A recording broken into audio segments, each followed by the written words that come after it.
Her wingman, none other than Cousin Deirdre, legendary for handling the heathens that don't realize a coffee table in a snowy parking lot means we dug this bitch out. During season 4 of The Brady Bunch, what line did Robert Reed, who has Mike Brady, refuse to say on the show? A. It sounds like Jan just needs to shave. B. It smells like strawberry heaven in here. C. I didn't eat Bobby's muffin. Or D. I wasn't even looking for your girdle. I know it was not easy in those rough going early days. The soccer moms would form posses to defend against streetwise shelf grabbers, gangster line cutters, and bitches that disregard the one per family limitation. FDR, the only thing we have to fear is. Eleanor, what was it? The only thing we have to fear is. Don't ask me, you wrote it. What time are they serving the tapioca? This is the Snaggletooth Rock and Roll podcast. I'm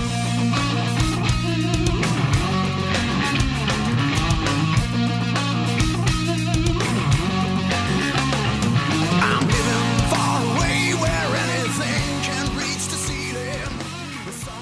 Okay, well, we have busted out the major award. 'Tis the season. That time of year. Absolutely, yeah. Hopefully I'll actually get the tree decorated tonight. Yes. I Very don't pleased. understand it. I bought 3 things of white lights and every single one of them was a different shade. Yeah, how come white lights come in like 19 shades now? That's Even I bought cool, it's still a different shade than the other cool. It's so confusing. which is not cool. No. But speaking of the silly season, I was thinking about Black Friday. I love those two words together, Black Friday. They sound so great together, right? It used to belong to us, the occultists, the Satanists, the freaks, basically. Megadeth has that song, Good Morning Black Friday, about an unhinged serial killer. It was a simple, happy time for me. At some point, I want to say the early 2000s, Walmart started having these day after Thanksgiving sales on flat screen TVs. Pretty cutting edge tech at that point. To the first 50 to 100 customers, and suddenly people were beating each other with brooms in the electronics department to get them. It was like Crouching Tiger, Hidden Discount. At first, I didn't mind. I mean, people were getting mugged, so there was an air of darkness to the whole thing, right? I was pretty confident that when the rest of the normie retailers picked up on a big sales day, they come up with some cutesy name for it, you know. Pumpkin Spice Friday. Dollar store doorbuster, potluck, whatever. Frickin' holiday, I don't care. Turkey hangover Friday, who cares really? But they did the unthinkable. They just stuck with Black Friday. This is like starting up the Elisa Lam Elevator Company. Or why not the Armani Ted Bundy collection while we're at it? How about we start up a Nantucket Nectar's grape juice division in Waco, Texas? That sounds great. Of course, long before Black Friday, there was a long history of shoppers behaving badly. I remember brawls over Cabbage Patch dolls and Transformer Lego sets. Nothing sets a better example for your children than beating someone senseless over your 4-year-olds. Glorified sock doll. Anywho, back to Black Friday. Eventually, the news picked up on the stories, showing ridiculous lines of people in parking lots, fighting over doorbusters, and that's when somebody, probably at the Cuyahoga Falls news desk in Nowheresville, South Dakota, coined the day after Thanksgiving to be officially Black Friday. Wonder why they didn't go with Bloody Friday. I don't know. I know it was not easy in those rough going early days. The soccer moms would form posses to defend against streetwise shelf grabbers, gangster line cutters, and bitches that disregard the one per family limitations. And not to mention the Citizens Patrol on double parkers like Mad Max, Bed Bath & Beyond Thunderdome Mall. All right, so put Aunt Megan in charge. She's done her time as a Girl Scout troop leader. Managing those brutal cookie pickup days, frickin' savages. Those aren't your Samoas. She practically has earned a teardrop tattoo. Her wingman, none other than Cousin Deirdre, legendary for handling the heathens that don't realize a coffee table in a snowy parking lot means we dug this bitch out. She'll defend that spot even if frostbite sets in, sitting in a folding chair with a strong thermos of Irish coffee, a shotgun, and feminist rage. Look at those bingo wings. I mean, they're ready for sergeant stripes, for Christ's sake. The years went by and everybody mellowed. Suddenly, the Black Friday we associated with witchcraft, Baphomet, and first take out the organs, then slice off the heads was synonymous with BOGO offers at Yankee Candle Company. Now it's gotten to the point where every vendor in seemingly every industry must offer some kind of Black Friday sale. How about these can't miss it holiday gift offers? WinZip. 7 downloads get the 8th for free. Well, Aunt Marie, I know you were asking for those cute little wine glasses, but I thought you could use the gift that really never stops giving: file compression. Advanced Dermatology says slay your holiday look. Give the gift of cosmetic surgery. You know which relatives need it, and deep down, they know it too. Buy 3 shots of Botox and we'll sculpt your ass for free. How about a National Geographic subscription? I know they ask for video games, but wouldn't they rather have 22 sprightly pages on the mating habits of the lemur? Come on, Mom. First issue comes with posters that are highly disturbing tribes for your child's room. Absolutely free. Hey, look at that. Robert's Oxygen. They're having a sale. 3 e-cylinders for the price of 2. Look, all your Aunt Rhoda does is needlepoint and Final Jeopardy. The way she sucks down the O2, I mean, we got to take this deal. The woman's practically a Dyson vacuum for breathable air anyway. I can't think of anyone harder on tanks than her, except maybe Jaws. All right, you want to talk about a feature interview this week? Really special feature interview this week. Fans of classic punk and hardcore will be thrilled with our interview with Kenny Chambers, the mainstay songwriter behind the Massachusetts-based band Moving Targets. We have a great lengthy sit down with Kenny, who talks about the early days, the 2-Pat lineup, the recording of classic albums like Burning in Water. We get into the Bullet La Volta years, the reformation of Moving Targets, recent tours of Europe and Japan, and some specific tracks on their amazing new album, Red Eyes. Plus, there's a strange parrot exclamations, the quality of chocolate beverages, and much more, so stay tuned for that. Okay, let's kick it off with the song from Moving Targets. This is Saw Too Much. It's getting inside of me. Gotta keep pretending 'cause I don't understand. Please take me anyway. Got an empty feeling with all the broken plans. Gotta make amends. Put out the fire when you're done. You won't remember anyone. Okay, let's talk about Patreon. The site is patreon.com/Snaggletooth Podcast. And for $6.66 a month, you get a red convertible Jeep that only happens to go in reverse, full of Mark and Stace. And we thank our patrons for keeping this show going. It takes a lot of our time, a lot of our money gets sunk into the show, so it's always nice to have a little help along the way, keeping everything up and running. And I'm telling you, you're going to want to get signed up for Patreon because I'm going to be dropping a lot of good stuff starting in January. First of all, I finished this. So this book is, we're going to have to judge it. Is it a 0, the Chrissy Hine book, or is it a 10, the Lemmy book? Where does this fall on the Snaggletooth scale? You'll just have to log into Patreon and see. And look how thick this is. This is going to be a hell of a review. So this, we're going to have at least 2 or 3 new features on Patreon every month, whether it's Stace showing us her awesome cooking techniques, her workout techniques, me reviewing stuff. There's a new feature called Mark Hates Your Favorites. You're going to want to log in for that. It's going to make you mad, but you're going to like it. I'm going to make my attempt at Christmas crack, the viral trend. That's right. I'm very excited. This is not exciting though. It's time. Hit it. And now it's time for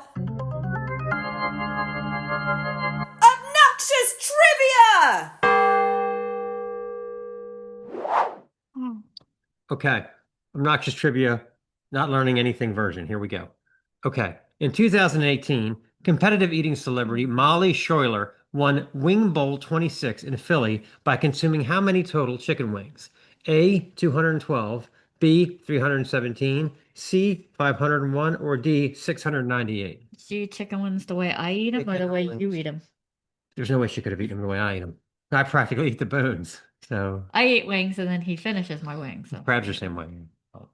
Ah, God, I'm not up on food eating competition, so I'll go with 317. That seems like an awful lot.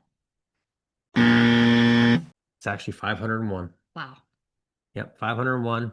Check, please. Yeah. Wow. So she's got a really interesting Wikipedia page. You would not believe, and she's a little sprite of a woman. The stuff that she can eat. It's incredible. Not that I'd watch it, of course. But No. anyway. Right. Number 2. In March of 2005, 2 Australian men, Anthony Prince and Luke Carroll, robbed a bank in Vail, Colorado. What did these two do that would dub them the Dumb and Dumber bank robbers? A, they called ahead and asked for the money to be laid out ready for them. B, they asked the teller to make sure all of the die packs were removed by the cash. C, they robbed the bank in their work uniforms complete with name tags. Or D, they posed for pictures with the tellers holding up wads of cash. I want to say they called ahead and asked for the money to be ready. While someone else did do that, it wasn't them. Ah, Their faux pas was they had their name tags on their uniforms. Hi, I'm Bob. Wow. I'll take your money. Idiots. So they could have at least worn somebody else's uniform. then later, when they were off on their own, they did do Instagram with the cash. Killing it, They were nabbed within 24 hours, these two. But anyway. Okay, 0 for 2. Number 3. According to BuzzFeed, during season 4 of The Brady Bunch, what line did Robert Reed, who has Mike Brady, refuse to say on the show? A. It sounds like Jan just needs to shave. B. It smells like strawberry heaven in here. C. I didn't eat Bobby's muffin. Or D. I wasn't even looking for your girdle. Refused to say it. I want to go with maybe A. It sounds like Jan just needs to shave. He probably didn't want to say that.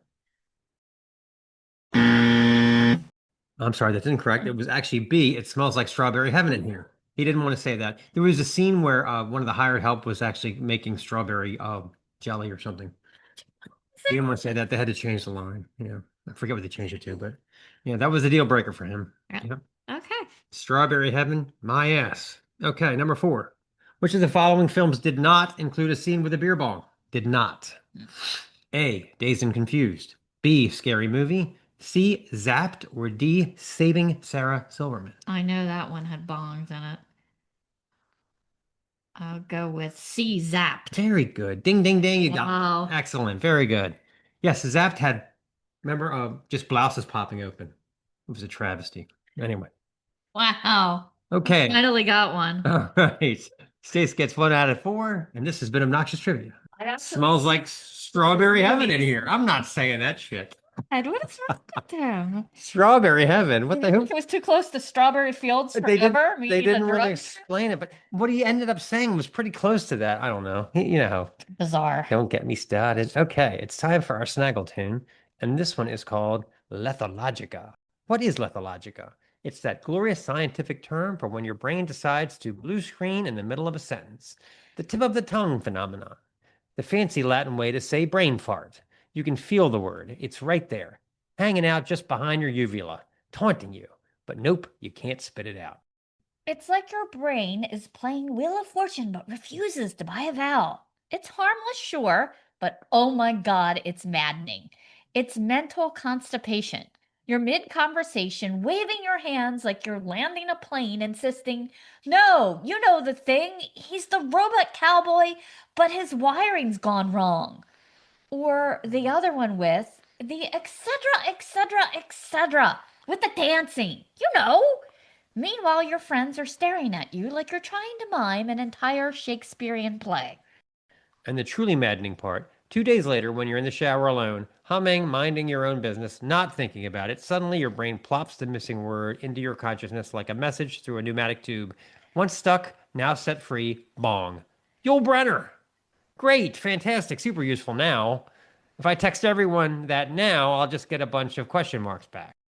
Then there's the direct access view, the sciencey explanation. It basically says, yeah, the word is in your memory, but your brain was too lazy to fully light it up. The activation level isn't high enough to retrieve it, but it's just high enough to give you that I'm a dumbass feeling. It's like low voltage from stress, too much sleep in that third glass of wine. And the evidence spot on. When you're in a tip of the tongue moment, you can give everything about the word. Its first letter, the number of syllables, its vibe. With zodiac sign, it would be everything except the actual word. So you resort to charades, Big hand motions. No, she's in that movie, the one with the dogs and the explosion and the boat. It has a boat. Everyone around you is just guessing like they're playing psychic Pictionary, and the word keeps slipping back into the fog like, ha ha ha, no. Lethologica, the condition that proves your brain is a brilliant machine with occasional dial-up moments. One can't help but wonder how history may have been impacted by Lethologica, raising its forgetful head at unexpected moments. I'm thinking of John 8, verses 1 through 11. Jesus says, let him who is without sin among you be the first to throw a, hang on, they're heavy and round. I'll bet many of you have them with you today. Suddenly, the woman next to him gets cracked in the head, and someone in the back yells, stone! Jesus responds, Ma, I told you not to come. FDR, the only thing we have to fear is... Eleanor, what was it? The only thing we have to fear is... Don't ask me, you wrote it. What time are they serving the tapioca? Mr. Gorbachev, tear down this... hang on, a bit jet-lagged, my friends. It's big, it's right behind me. Damn it, I can only think Ayatollah. Finally, as we walk with our backs to the camera, music swelling, Louis, I think it's the beginning of a beautiful, well, acquaintance doesn't seem to fit, and solidarity seems, we're not marching off to war, are we? Hey, Louis, where are you going?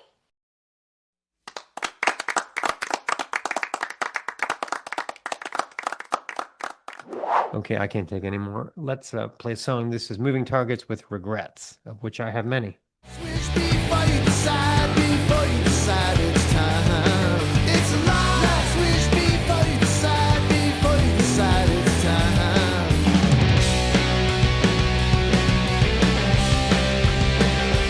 Lies and wasted time. Once again, it's a sign of my life. Okay, let's talk about something we haven't talked about in a long time. Home Chef. Yes, we have reactivated our subscription. Confetti all over the screen. We're going to get some meals this week from Home Chef. So I have ordered Ramsay, I can only assume it's his recipe, Parmesan crisp beef burger with sweet and spicy tomato Miss their bacon burgers. chutney. Yes. We also got a cozy chicken and bean soup with green onion crema. And climb right in there. Sounds good. It's that time of year. A chimichurri steak bowl with black beans and fiesta vegetables. Only to be eaten while sweeping out a chimney, of course. Yes, you have to. And a Thai beef and aromatic rice. I don't went with a lot of beef. We ate a lot of turkey last week. This rice is so aromatic. Yeah. I've really missed their kind of takes on things and their spices, and they put together things I wouldn't ordinarily put together. I like the meals that you make yourself. They do have express meals where a lot of the chopping is done for you if you're in a hurry, or if you've got kids in sports, they've got oven-ready meals. All you have to do is pop them in the oven. They have desserts, they have beverages. Even coming back, they gave us free stuff. Like we could get banana bread for free if we wanted this week. So use our link. It will save you off your first order, and you'll never have to worry what's for dinner tonight. Very good. Oh. Aha. Oh. Okay. Oh, yeah. Really going this week. Busted out the double LP vinyl of Gun Club's 1981 classic called Hello, My Name Is, in original shrink wrap. Now, it's actually called Fire of Love. So, let's get into it. Some popular releases of 1981 include Art Garfunkel's Scissors Cut, The Carpenters' Made in America, Starship's Modern Times, and Air Supply's unforgettable The One That You Love. And meanwhile, somewhere in the back streets of Los Angeles, one Jeffrey Lee Pierce was proving to be excellent at two things: impersonating Debbie Harry and getting himself beat up. Even the Jamaicans allegedly had to have a go on this guy. Was he just a West Coast hipster that discovered feral forgotten blue 78s from 30 years prior? At any rate, he took this stuff like Howlin' Wolf, Robert Johnson, and miscellaneous pre-World War II acoustic blues and weaponized it with a dose of punk slash and a total disregard for personal safety. The debut album 1981's Fire of Love was, claimed Pierce, recorded on speed in 2 days for $2,000. Take that, Nirvana fans! Regardless, it remains 11 hyperactive blues tantrums, part slacker apathy, part sold my soul at the crossroads freakouts, and all of it delivered before Jack White even knew how to operate a light bright. One thing that nobody ever seems to talk about in deference to Fire of Love is the loud, quiet production. It doesn't come across as any kind of a trick, just a band tight and uber rehearsed to the point where they can mute themselves to barely audible levels in deference to the lunatic ravings of an out of control frontman. Preaching the Blues might be the best example of this phenomenon. The quiet giddy up and cymbal smashing crescendos of Terry Graham are nothing short of a force of nature. Those echoey slide bits and reverb-soaked turn of phrase from Pierce over the shit-hot band, stopping and starting like a sputtering lawnmower, sure to send the Garfunkel fans sprinting for the door. Let's play a clip. This is Preaching the Blues.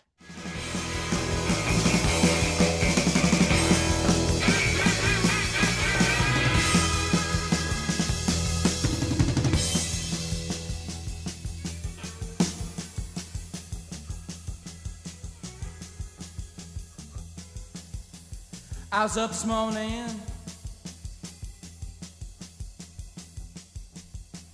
blues walk like a man. I was up this morning. Remarkably, it's tough to tell the difference between the Gun Club's gut-level originals like Jack on Fire and the covers on the album like Robert Johnson's Preaching the Blues and Tommy Johnson's Cool Drink of Water, as track after track of minimalist drumming and guitaristic bombast flashes by. The lyrics are so dark, it's almost a numbing effect between the Buy Me a Graveyard and Fuck You Till You Die shtick, but even so, many years after hearing it from time to time, there are moments when I sit up and think, wait, what did he just say? For the Love of Ivy is another exercise in loud, quiet audio hedonism. The band shifting from whispery cymbal taps and one-note grooves to full open chord slash hootenannies, with Pierce howling up elevator shafts and disappearing behind beaded curtains, oohing and eyeing and sometimes dropping actual words. The only one he really seems to deliver convincingly is Hell, dropped heavy and hung out to dry. They may have only known open tunings, but there is some great goddamn guitar playing on this album. From Rob Ritter's bass that plays off the slashes in Goodbye Johnny, I love the way that song just kind of ends, like the band had had enough. Also included in this reissue is the 1981 live performance Live at Club 88, which is okay, decently recorded considering the time at what must have been 12 people. They blow through some cool non-LP stuff like Bad Indian and Keys to the Kingdom, which should satisfy the Pierce junkies that worship this period. There are also several teased attempts at X songs like Johnny Hit and Run Pauline that never fully get off the ground, but why split hairs? The band pulls off the loud quiet of Preaching the Blues quite well, and they close things out with a clattery version of Sex Beat. The guitar is a little buried, but I'm willing to bet these folks got their $2 worth that night. At any rate, punks looking to expand their horizons are staring at the perfect gateway drug from punk to blues and Fire of Love. Give this a spin, and in 2 years, when you are about to pull the trigger on your third Slim Harpo box set, you will have a poser from Los Angeles to thank for it. Let's play a clip. This is She's Like Heroin to Me. Sit together, drunk, like our fathers used to be. I'm looking up at God to see what are you gonna do. I'm looking up and crying because I thought it was up to you. She's like heroin to me. She's like heroin to me. She's like heroin to me. She cannot miss a vein.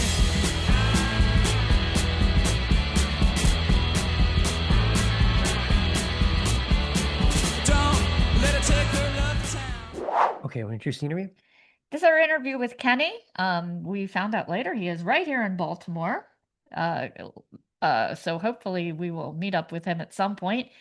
We had an absolutely great discussion, learned a lot more about moving targets, which was we're a little late to the party.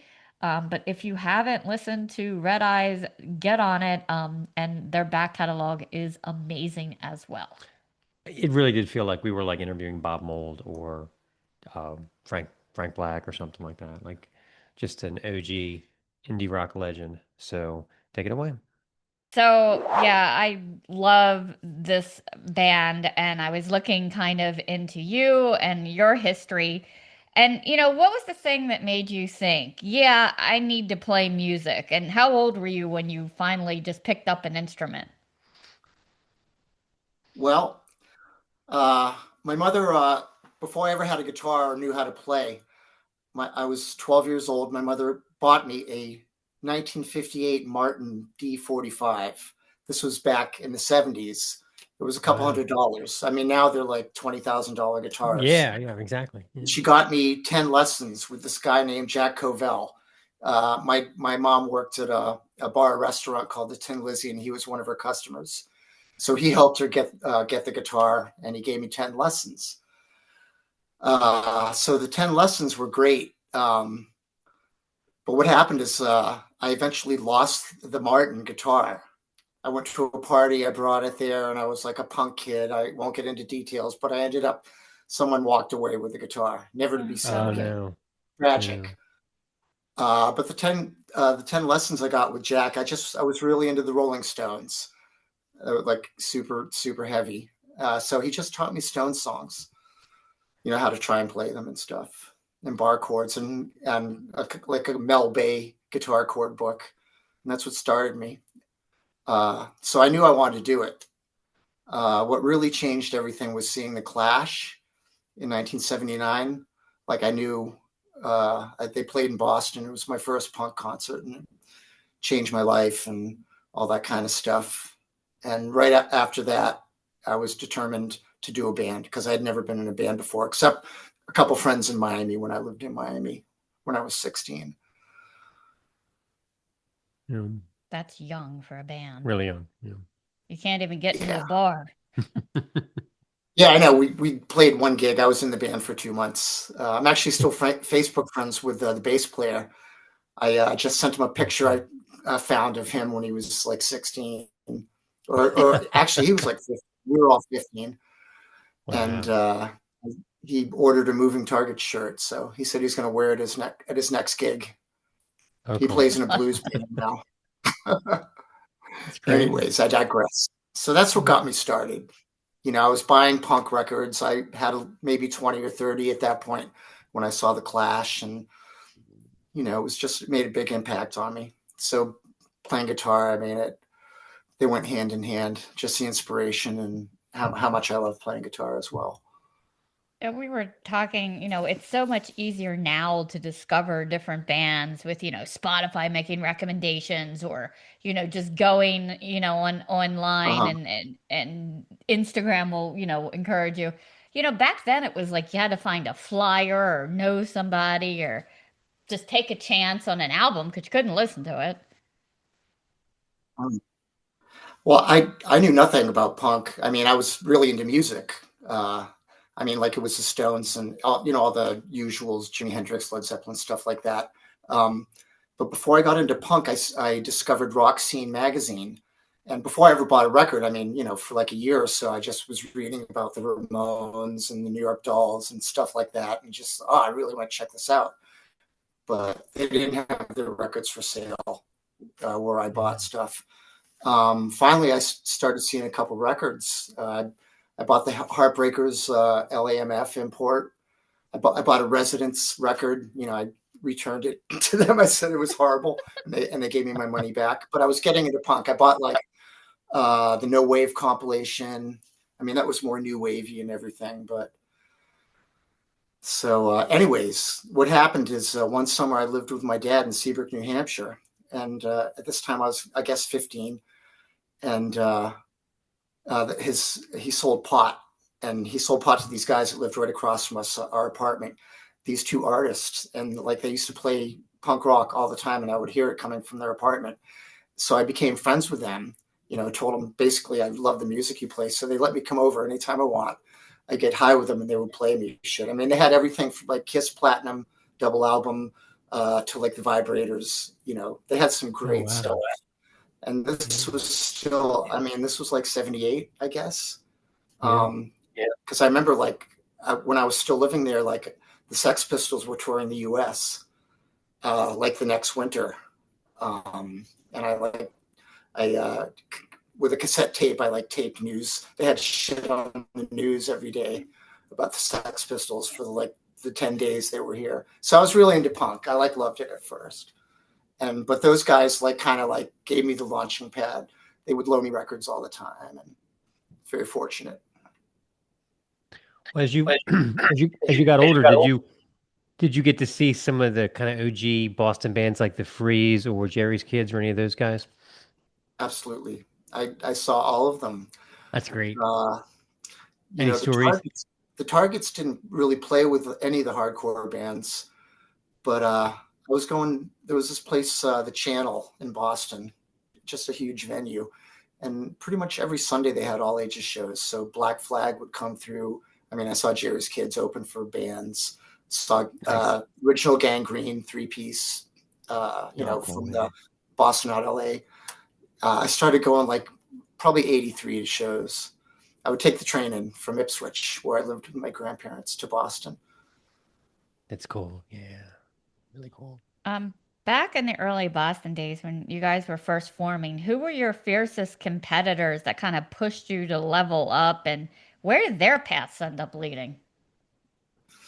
Like bands that were of the same time period that were like contemporaries, right?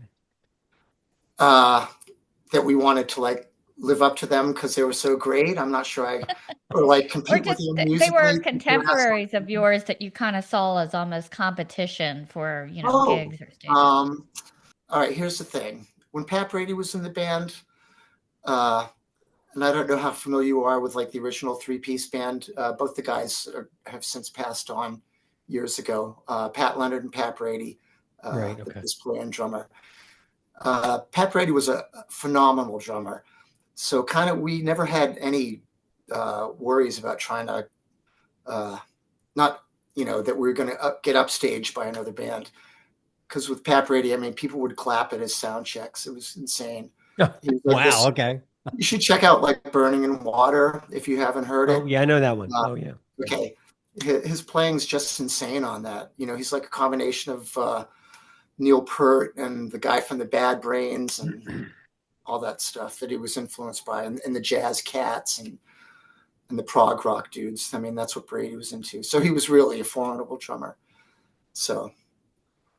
Yeah, I was reading up on you guys, and a lot of the reviews I was reading, they kept going back to, it's all about the original 2-Pat lineup. So that's what led me back. So I just kept going back until I found the albums that had the 2 Pats. And I see what you mean. Yeah, they're phenomenal. Yeah. So, yeah. Yeah. I mean, it's just, the band now is a great band. It's like a well-oiled machine. I mean, I think we're great live. And, the records, I think, have gotten better. Like the third and fourth newest record, I think, are, kind of progressed from the first two. But Pat Brady was, kind of irreplaceable. One of those guys. But just to get to play with Amelia and Eve. But yeah, it's like two different worlds, two versions of the band. But two awesome versions of the band at the same time. Well, yeah. Thank you for saying that, because that's how I feel. So did Moving Targets orbit the Rathskeller scene at all? Like with the Nervous Eaters? We played Rats a lot. I'm sure we played there 15 times at least in our early couple of years. We played the Rat. Where else did we play? We played the Channel once or twice, opening up for bands. We played the Rat. There was a place called Chet's Last Call, kind of a dive bar that had kind of a cool scene, because we didn't really reach a level where we were headlining a lot of shows. I mean, we did it at one point, but we were mostly opening up for bands or playing, kind of smaller clubs in Boston. Yeah, we had the Nervous Eaters on. They had some crazy stories from back in the day. Yeah. But yeah, they were just Yeah. a little bit ahead of us. I mean, but yeah, I mean, the Rat was a insane joint. It's funny to believe that it existed, these days. Like I got in there with like probably 3 or 4 different fake IDs before I actually played there. Like stuff where it didn't really look like me and they let me in, but the bouncers were like really scary. And this guy, Mitch, he was really cool. And I got to know him a little bit as when the band played at the Rat. He had cancer, throat cancer, so he couldn't speak. And he had this device to speak to you, like, "Argh." And he was like a trip. And he had this hairstyle that was, yeah, you could find him a picture of him online. His name's Mitch, from the Rat. He's got this incredible hairdo. So you've been shaping melodic punk since literally 1981. When you go Yeah. back to Burning Water, what's the thing the younger Kenny was actually convinced of that the older Kenny now laughs at? I mean, recording Burning Water, that was our second time in the studio. We'd worked with Lou Giordano for a few songs that came out on Bands That Could Be God compilation that Gerard Cosloy put out in '84. But it went by so quick. I mean, it was kind of like surreal to me. I mean, we recorded pretty much everything in 3 days, and I think Wow. Lou mixed in 3 days. And yeah, I didn't have any preconceived notions or anything. I just want to make a great record. The one thing I remember from it was I always cranked the gain on my amp, playing shows and rehearsing or whatever on all the way just to get the distortion. And Lou convinced me to like get more cleaner sounds for the recording process. And I was like against it. I thought, oh, he's taking away my freaking, strength or whatever. And now, I'm into like all kinds of sounds. So I see what he was doing. So your sound has always drawn some comparisons to Husker Du, blending kind of that punk urgency with the more, rock and roll elements. If you could put a percentage to it, what percentage punk would you say Moving Targets is today? What percentage punk rock we are today? Yes. Maybe like 25%. Definitely still comes through. Yeah, I mean, I think like with Amelia and Eve, there's just going to be a punk energy on pretty much everything we do. But I think, depending on what I do with the vocals or the guitar stuff, it's like it can be a little, or the songwriting itself, it's like probably 25% or 40% rock. Maybe it's like 40% rock, 30% punk energy all the way through. And the other 30%, I don't know what, just indie, maybe kind of like a little indie. I mean, just for writing songs, I've always liked to I love indie rock. So I like writing songs like that. And I still like, stuff like the Bad Brains. So not that we do hardcore, but, that kind of punk kind of thing. So what led you to join? Is it Bullet La Volta in the late 80s? And anything in particular that stands out from that period? Yeah. Well, at that time, before I joined Bullet La Volta, we were on a hiatus, the Targets. I forget why. But it was like probably late 87. And I saw somewhere that they were looking for a guitar player. And I went and saw them. And I thought they were awesome. They played at this like tiny bar. And Kurt gave me a cassette. And so I learned the songs that were on that. And I came down and just auditioned. And I don't think they auditioned anyone else. I think I just got the job pretty much, not on the spot, but the next day or something. So, I wanted to be in a band, and I was like, hey, if the Targets aren't going to be doing anything, I'll check this out. Yeah. And, still kind of just starting out. They played like 3 or 4 shows maybe. Or maybe like 10 shows. I'm not sure. I just saw that one before I joined, but it was still early on. They hadn't like caught the big buzz yet. And pretty much after I joined, not because of me or anything, but that's when things started kind of rolling along for Volta. And what I remember is it's just a great experience. I was in it for almost 3 years. And, Kurt, the singer, Clay, the guitar player, Bill, the bass player, and Chris, the drummer, just really great people. We went to Europe for the first time in my life, ever touring there on a major label. So there was a lot of good stuff, good, experiences. And, I'm still actually friends with Kurt. He's going to play on a record I'm doing next month, an acoustic solo record. He plays drums, and he's been doing it for like 10 years. I love the fact that you still do covers of those occasionally to kind of keep that alive. Oh, the Volta stuff? Yeah. Yeah, we did it recently. We hadn't done it in a couple of years at least, or maybe more than that. We did it the first couple times we went to Europe. We've been there 4 times, and the last 2 times we didn't. We kind of retired it. Were you at the shows where they opened for Nirvana and the Smashing Pumpkins, and what was your Oh, impression no. of those guys? Oh, I missed all that. And, I didn't go to the show either. They had Duke at that point. That wasn't quite a year after I was out of the band, but, I was happy for him, opening up for Nirvana. I thought that was cool.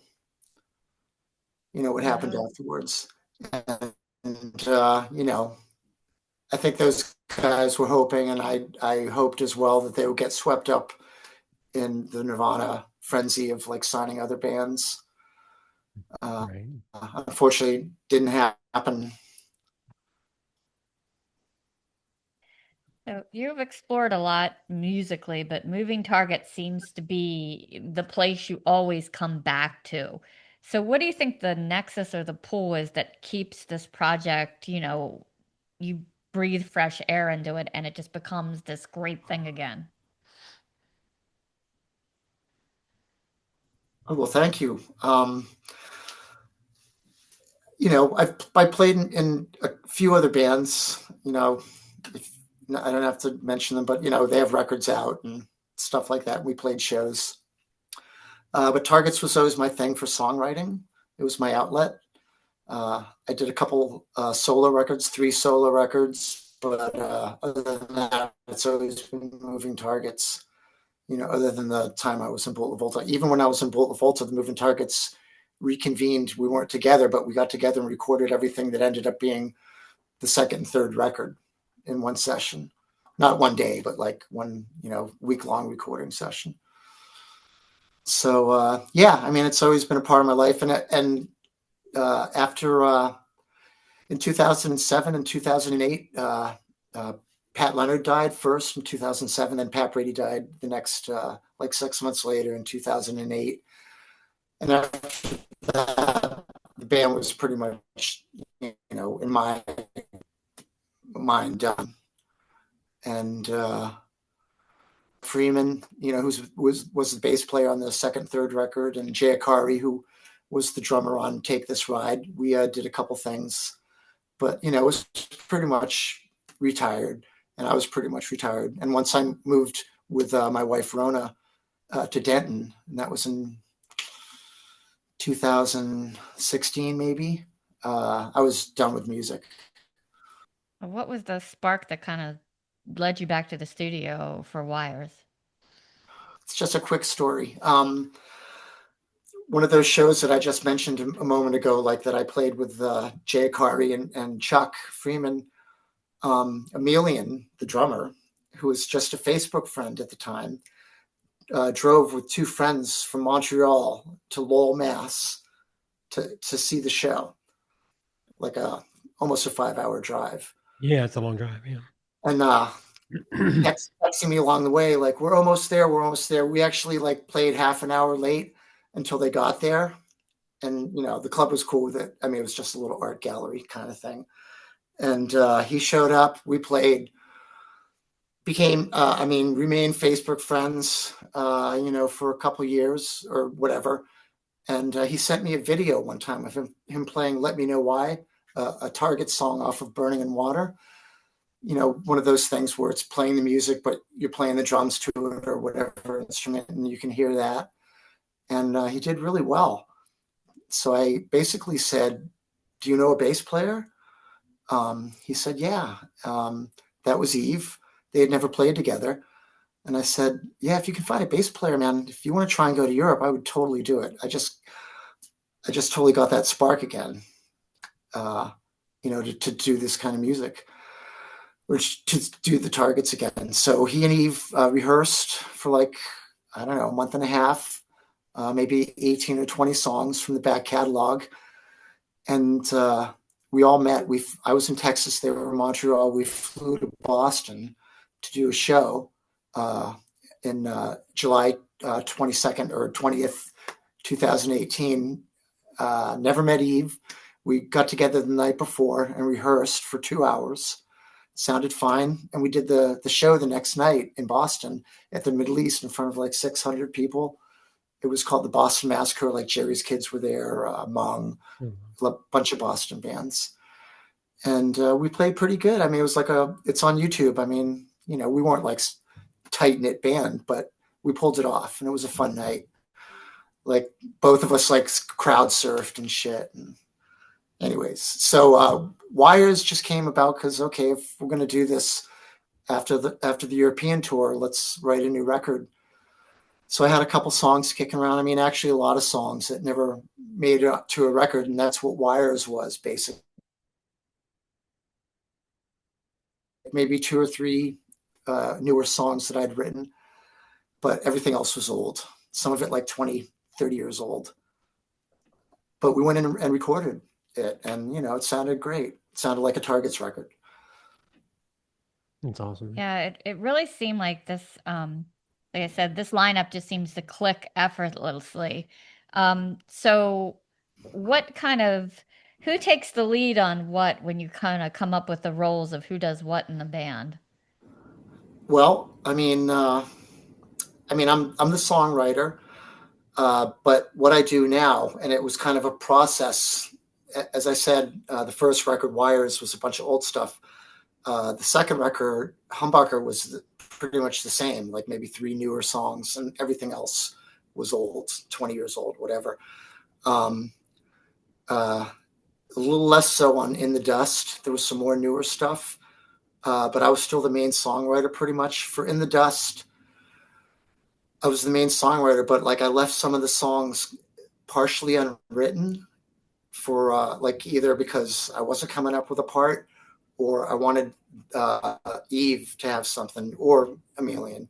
He's a drummer, but he's a super musical guy, so he could come up with stuff as well to fill in, blank spots. And that's how we did it.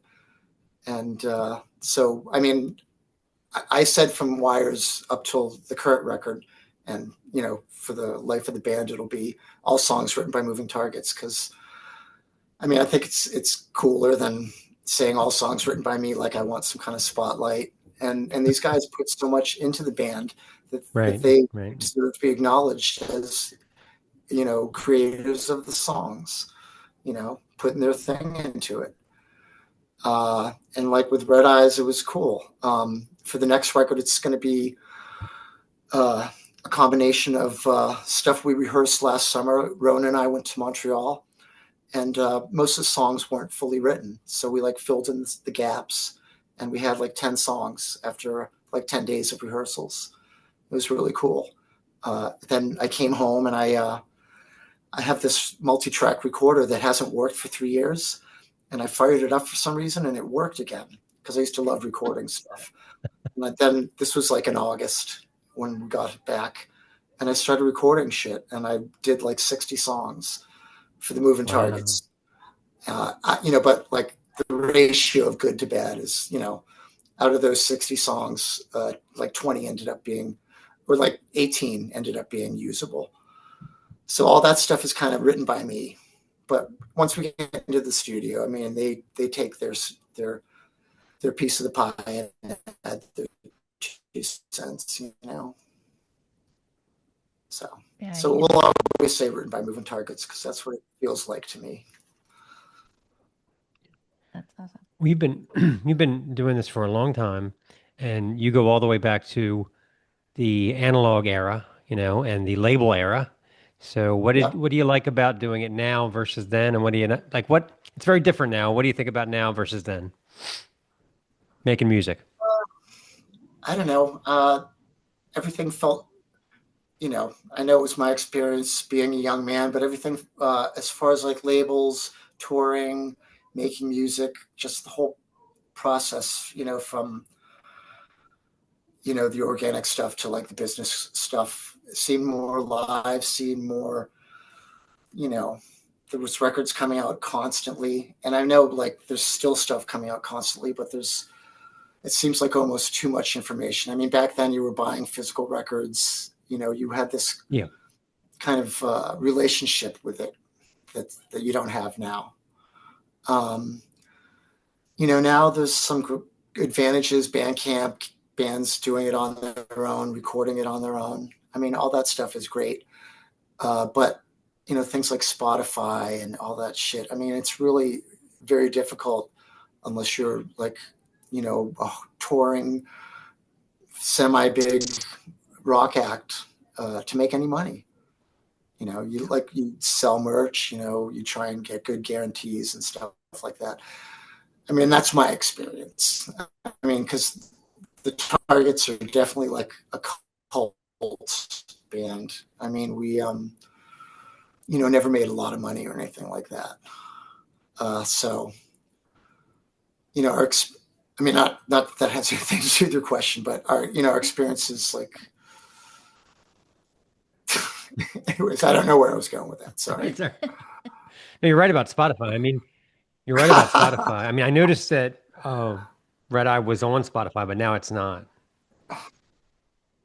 Yeah. Like I know there's money going supposedly to the band somewhere, but I've never seen anything from Spotify. Right. Not that they know how to get in touch with me, but I mean, back in the day, you know, I would get like royalty checks. I would get, you know, checks from Curtis at Tang, you know, for sales, things like that. Tangible things. You know, now the only tangible things are like when you tour. I mean, at this point, we're making records. We have a really great relationship with Boss Tunage, the label in the UK, and Dead Broke in New York, in the States. But we're just putting out records. We're not really making much on them.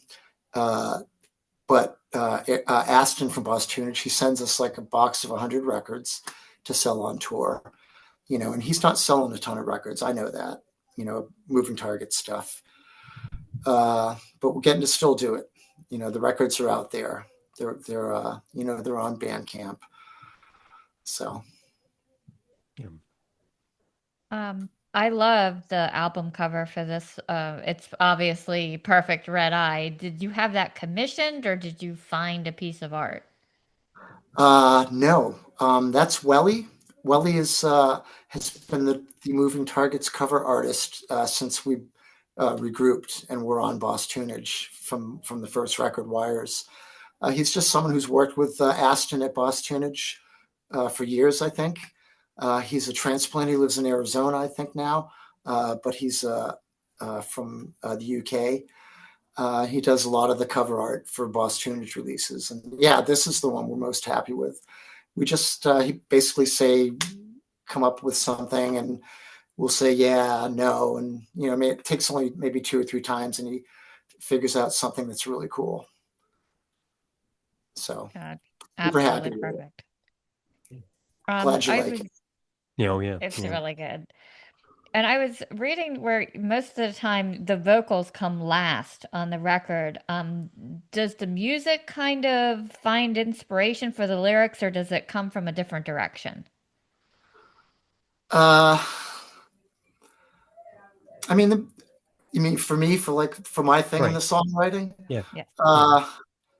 Music is always first. I mean, I'll tell you,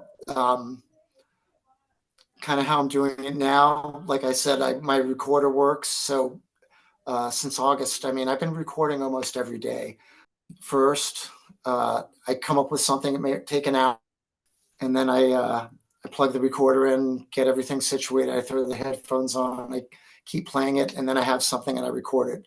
Then I'll do a couple more tracks of guitar, then come up with a bass thing, and then I'll just set it up for vocals. And usually I'll record one track of just mumbo jumbo, but it's like melodies maybe, or like kind of phonetic stuff, whatever it may be, but they're not actually kind of words or lyrics. And then I'll listen back to that with a notepad and a pen, and I'll just try to like match words to some of the sounds here and there. And then I'll say, okay, what's the theme? I can connect with this, or however it happens. And I just go through that way. And then I'll record the vocals. And it takes about 2.5 hours, 3 hours for every song. You know, they're just like 5 or 6 track recordings, so they mix really quickly. And that's how I do it. And in the past, I mean, I would always wait till the very end. I hated doing vocals and lyrics. No, I mean, I like doing vocals, but I hated writing lyrics up until like recently, you know, since the last few months. I love it now, but I would wait till the very end, like almost being in the studio. And then I'd like rewrite stuff right before I'd record it. Crazy. And I really don't like some of the lyrics on the past Target's records. I'm a little more happy with the newer stuff. It's interesting. Okay. Oh, just as a side note, it has nothing to do with the Targets, but the last couple months I've just been recording acoustic type stuff. Like I told you, I was recording an acoustic record next month, and that, like, the lyrics are totally different than Target's lyrics. Like the whole, like, whatever, like the angle that they come from, and I really love writing those. Like it's almost like I show it to Rona, and she says, "That's really good." Like she's never said that about my lyrics before. It's almost like poetry, and I'm like, shit. But anyway, that's great. Yeah. So when you're writing for moving targets, do you know that that's what you're writing for, or do you kind of let it happen if it's going to be acoustic or not? Yeah. I mean, for a couple months, it was just all moving targets every day. You know, I record like 2 or 3 songs, and like I said, I came up with like 60 songs in 2 months that I recorded, and took like 18 for the double album that we're probably going to record next fall. So yeah, and then I just switched and started writing acoustic stuff, and now it's all that. So those are my only 2 genres. So right now, no death metal side project. Yeah. How did you end up working with Jay Robbins of the Magpie Cage? And was it kind of a right time, run thing, or had you been eyeing his work for a while? And then did he tweak or give you any perspectives on the songs that really stuck with you? Well, Ron and I moved to Baltimore like just over 4 years ago, like 4 years and 4 months or something. And you know, Jay lives in Baltimore. His studio's here in Baltimore. We're actually like a 10-minute ride away from it, where we live now. And we're Facebook friends. And you know, we kept in touch here and there over the years. I first met Jay when Bolt LaVolta played with Jawbox, and we stayed with them in DC and became friends then, and played a few other shows down the line. But I hadn't seen Jay in many, many years. And he sent me a message, said, "Hey, you're nearby. You want to get together for coffee or whatever? Catch up." I said, "Sure." You know, and at this point, you know, we had already put out the 2 records, and just, I don't know, like a couple weeks later, it just occurred to me like that we should maybe try to record with Jay. So I talked to him about it, and we ended up doing In the Dust with him. And yeah, it was a great experience. Like he sang some backups, you know, he had some melody ideas. He had a couple ideas here and there, but he pretty much let us do our thing, you know, pretty much stayed out of the way. He's really super easy to work with. I don't know how he works with other bands, but that was our experience with him. And we loved the sound of the record after it came out. It was just the first record was really cool, no problems with it. The second record was good as well, but just with Jay, it just kind of jumped up to another level, I think, sonically. And then Red Eyes was he did even more backups, and he had ideas for like guitar sounds and maybe like trying to put a part somewhere, but he kind of like stayed out of the way and just let us do our thing, and it worked out great. I mean, Red Eyes I think sounds even better than In the Dust. I don't know how, but it kind of grabs me a little differently than In the Dust did. Definitely. What was the inspiration for the title of the album, Red Eyes? What does that mean? It just I'm not sure how it came. I mean, we had the instrumental. I mean, before we did Red Eyes, we got together like the summer previous to this one and did the same thing for like almost 2 weeks. Rehearsed almost every day. Whatever their schedules were with work and stuff. In Montreal, we did that, but I don't know. I don't know if I like had a title for the instrumental Red Eyes at that point, and that came up, and then I ended up naming the instrumental that, or vice versa. So not sure. But Red Eyes, like sometimes we get together and I say, hey, let's come up with a name with Eve and Emilian, and we like throw stuff on our chats on Facebook, and it takes a while. Okay. We'll find something, but I think I named this one. So. Yeah, I really like your instrumentals. I mean, I find myself humming them, which is unusual for instrumentals. King Zen, especially. King Zen's a great one. Yeah. Oh, really? Yeah, that guitar gets in my head, and then you end up humming it. Yeah. That's like there's 8 new songs and 2 old songs. That's an old song. That song's like 20 years old. Wow. And Surface is like 30 years old. But everything else is new, which is cool. So is there a real King Zen, or is that more of a state of mind? It's just a title, like where we came up with some of the titles. Actually, I totally forgot this. When Jay has a band in the control room, it's like this big. It's almost like the Starship Enterprise. It's like a really big, like feels like it's roundish or something. I don't know if it is. Very comfortable, but he has a dry erase board on the wall next to the door when you come in, and he'll like write like the tracks and like what you got to do or whatever, but like also like coming up with names during the process of recording. It was like maybe 4 or 5 days. We'd come up with a name on one day and put it up. Maybe it sucked. We'd put something up the next day, and we had pretty much all the titles when we walked out of there, except maybe one. I forget. But King's End was just a whatever, 2 words together. There wasn't there's no background story. Okay. I love Saw Too Much. That song has more hooks than Velcro. It feels like it could have been on American Top 40, with a punk crossover thing. Oh, no shit. Yeah, that is really. It reminds me of my buddy Rob Fahey, and he still plays around here. Yeah, so but it kind of reminded me of that kind of vibe.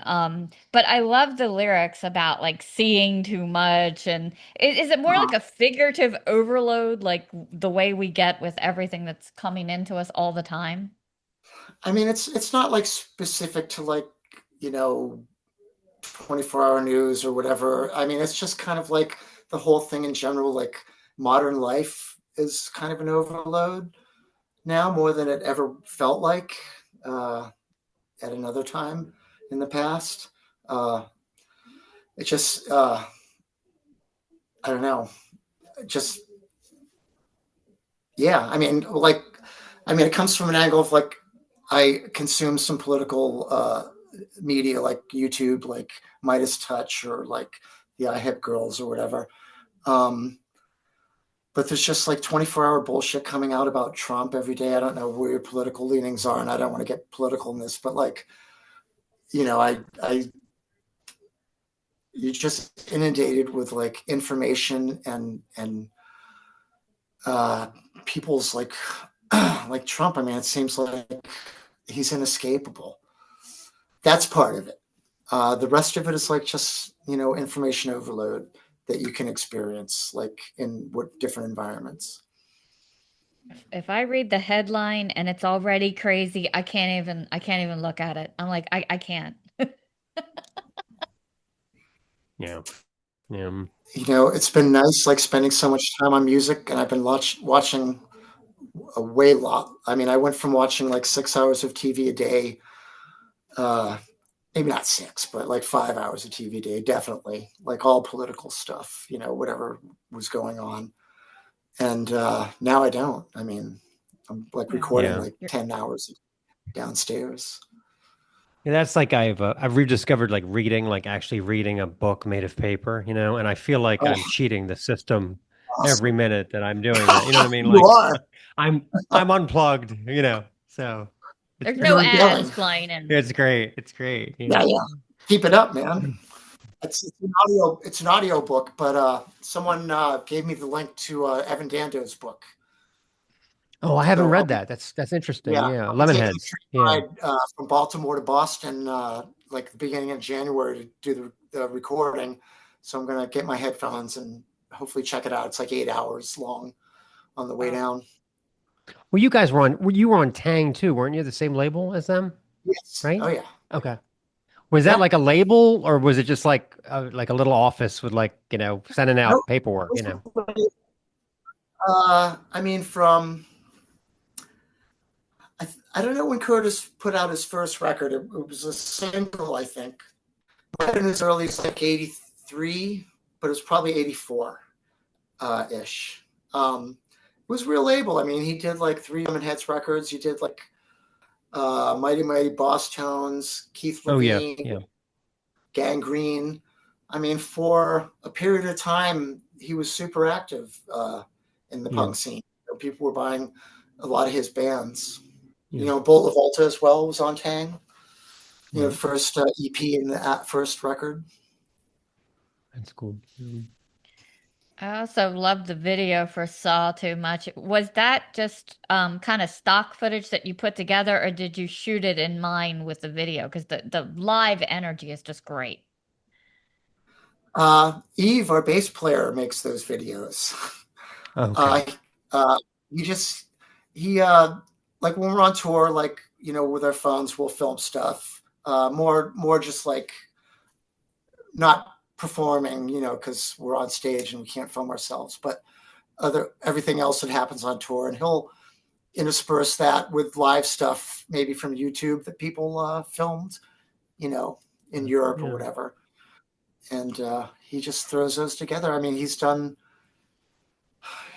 maybe done 8 or 10 videos over the last 4 records, maybe more. He did like a whole video for, I think, In the Dust, like a 34-minute video.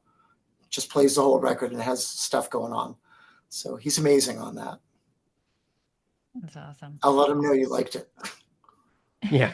I also liked Regrets. Oh, yeah. I really like the guitar tone. It's almost like a chainsaw cycle. I like it. It's are there any secrets about how you got that sound? Is there like certain pedals or it's a really, really cool guitar tone? No, I mean, when we recorded with Jay, In the Dust, I brought my amp there and used some of it, used it a bit. But he's got a few amps there. He's got a couple of Marshalls. I think he's got a Vox. He's got a couple of boutique amps and, Fender Princeton, whatnot. So I used a lot of his stuff. And on Red Eyes, I used just his stuff. I didn't even bring my amp. So that's where I'm getting, basically the sounds. I only use two FX boxes, like an overdrive and a distortion, and one guitar. So that's pretty much, I don't know how we get that sound. It's coming from the amp, and I forget which amp. Yeah, it works It's great. really It's well great. with that growl underneath and the guitar Yeah. melody floating over top. It's really infectious. Yeah, turned out good. Awesome. That was really good. So were there any tracks on Red Eyes that just didn't kind of gel and maybe hit the cutting room floor? And would you revisit those later for future albums, or are they done? No, we at that point we had I had songs kicking around my end, but nothing that we'd ever tried, before going into the studio. So we just, we basically said we're going to have 10 songs on this record. We got 10 songs together, and there was no outtakes or anything, and nothing on the cutting room floor as far as consideration for the record. That's awesome. Well, I saw you put out the live album this year, also live at Fever, and because it was recorded when you guys were in Japan, which is really Yes. cool. Who came up with the idea to record the show in Japan, and how was the shows in Japan? Like, what was it like? Well, we went there twice. The first time was great. Well, to answer your first question, it was Heidke, one of the guys that brought us over there. I believe it was his idea to record the show at Fever, and that was our first visit to Japan, like 2023, maybe. I'm not sure. And it was like a year or so after that, and he was talking about maybe doing a live CD, but it was no rush, and he sequenced it. I think he did mastering to it, and presented it to me in an email, and I said, yeah, go for it. So he put it out. I think he just did 1,000 copies maybe. And it's like a pretty good representation of us live. It's pretty decent recording the way he did it through the board. Usually through the board, it's all vocals and drums, but the guitar sounds pretty good on it. So how was the Japan tour? Did you any memories or special foods you learned to like, or anything like that? Yeah, I mean the memories are great. I mean they're still really fresh. We went there a second time last March. Rona went with me, but we did a couple less shows, but it was still awesome. The first time though was incredible. I'd never been there before to Japan, and I think our bass player, he's a flight attendant and a world traveler, so I think he'd been to Japan before, but Amelia and I never. It was a trip. I mean, kind of like how you've seen it depicted, visually and whatnot, but you have to really be there to take it all in. It's really intense at first, but I got used to it really quickly and loved it. I mean, things are open 24 hours. There's so many, there's so much to do there. And the second time, especially, we were staying at hotels the first time and traveling in a van with our two guys from Japan. But the second time we had a B&B right in Tokyo, and it was incredible. We just took the train to the shows, carried our guitars and stuff. So we really got to explore the city a lot more the second time. And it's just a trip. The food. What I love just about everything. I mean, I've lost my. I used to eat anything when I was a kid and a young adult, and as I've gotten older, I'm not so much that way. I don't know why that happened. I mean, when I was 10, I would eat escargot. Right. Now I didn't dine on too many exotic dishes there, which are traditional for the people that live there. My wife did because she's really into food. I would get dumplings and rice and stuff. I mean, I kind of played it safe. But the food there is incredible. I mean, everything that I had is so cheap and it's so good and so fresh. Like nothing you've ever had. No Japanese food, or really cool. And everybody's so friendly. It's packed with people. Somehow they make it work, walking down the sidewalks. There's 2 rows. It's like being on the highway. Very cool.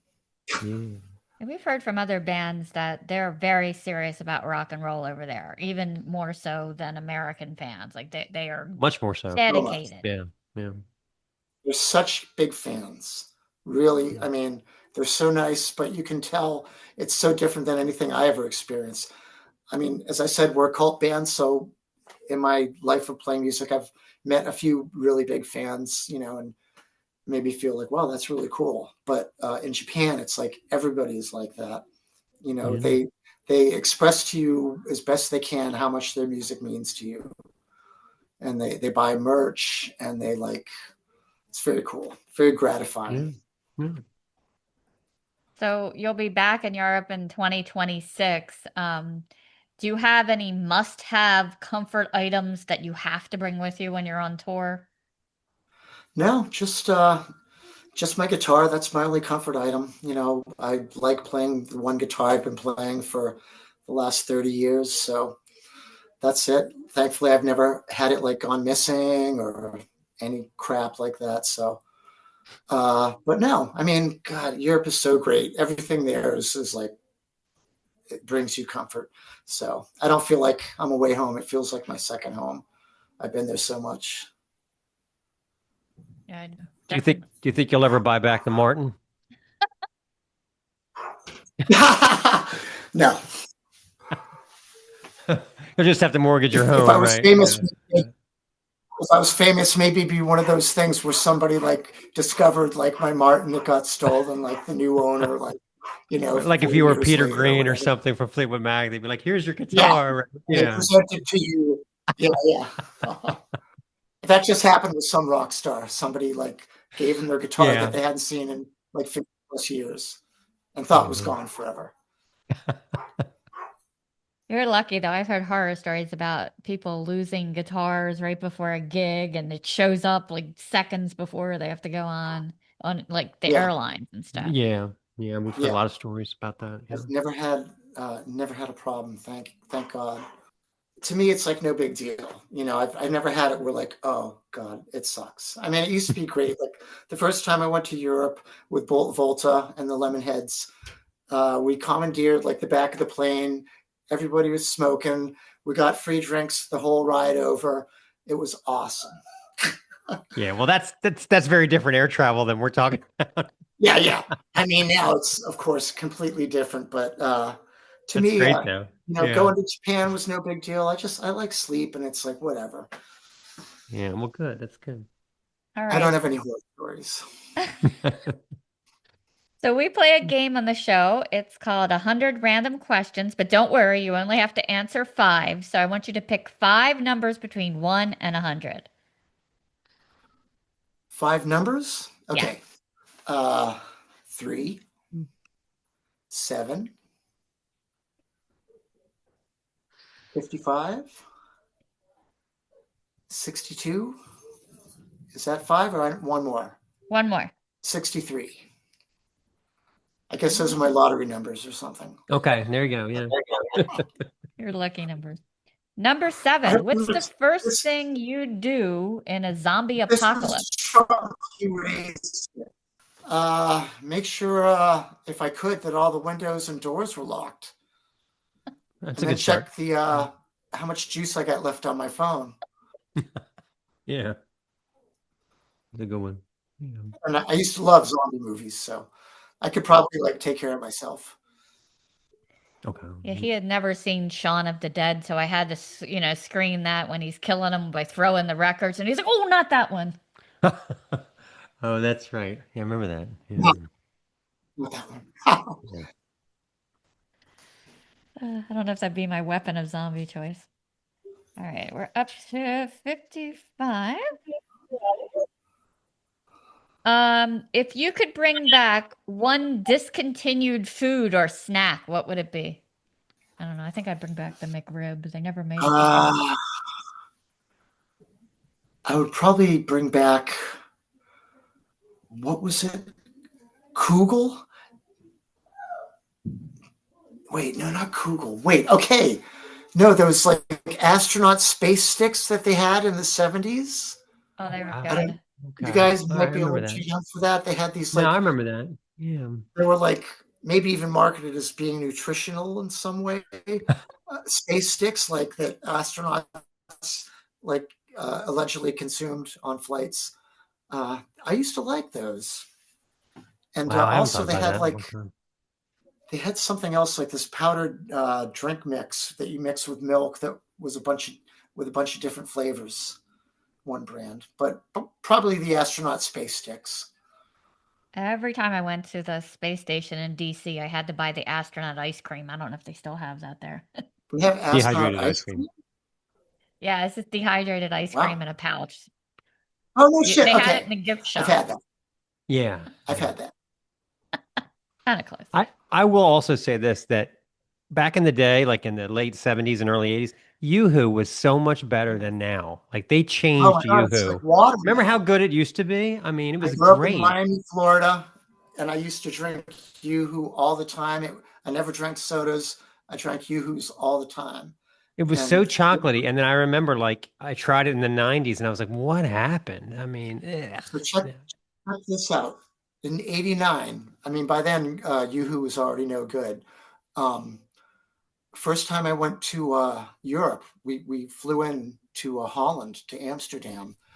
And the next day I discovered this stuff called Choco Mel that is like their version of Yoo-Hoo, but is the ultimate, is like actually better than Yoo-Hoo. Oh, It's wow. the same kind of taste, but it's just like richer and more delicious somehow. And I had a guy like ship me a case of Choco right. Mel when I got home after the tour, the first tour I did. And I had one a day. I had to make it last somehow. Yeah. So I allowed myself that's one day, great. which was Yeah. like a good. Yeah, And that's I don't drink it so much when I go there now, but back then it was Yeah. a big thing. That's funny. Oh, yeah. You had to import it from Europe. That's interesting. Any trend I like in a restaurant will be done away with. I loved the salad shakers in a cup, and when my kids were younger and in sports, you could just grab one of those and eat it out of the cup. No, of course, gone. Yeah. Gone. Anything I like is gone. Yeah. They kill everything we like. Yeah. All right. You pick 62. If your phone could only have 3 apps, which ones would you keep? That's a good one. Yeah. Well, unfortunately, I would have to keep Facebook. Facebook, it keeps me connected to like stuff that has to do with the targets and music, and old friends. That's mostly connected to the music as well. And a couple of like family type members that aren't really connected to the music. So I have to have it, but it's like such shit now. I mean, I'm still on Facebook and I scroll through it and it's just garbage.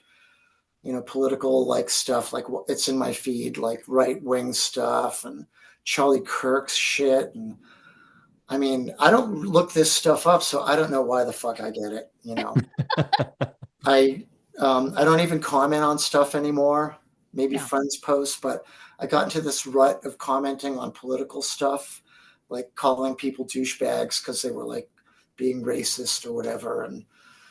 And I actually like got banned, not banned, but like Facebook cut off my ability to like post on stuff and get messages for like 4 days because I was such a bad boy. Well, I'm not doing that anymore. But Facebook and my email. That's not even an app. Sorry.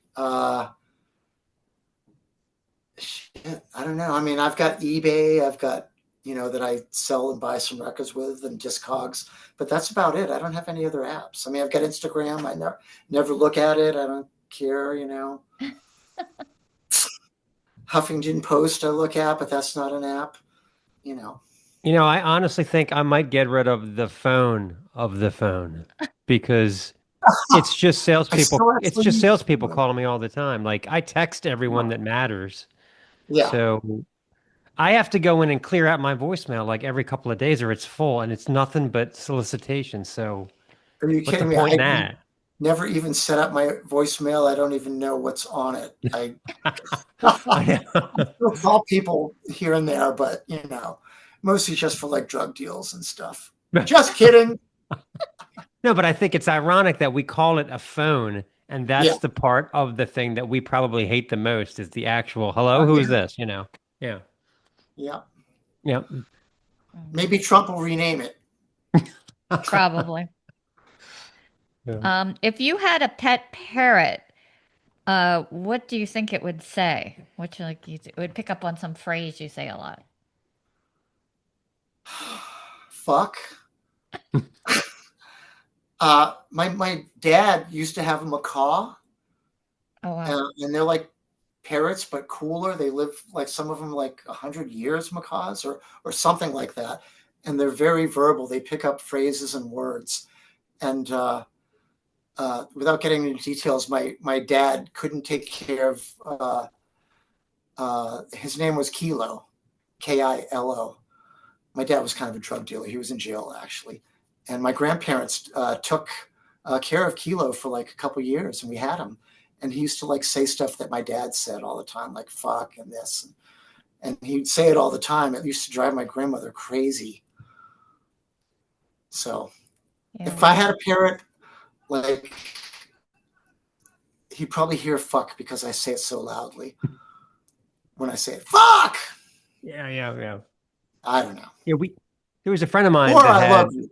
I love you all the time to Rona. It might be I love right, you. of course there's that, right? Yeah.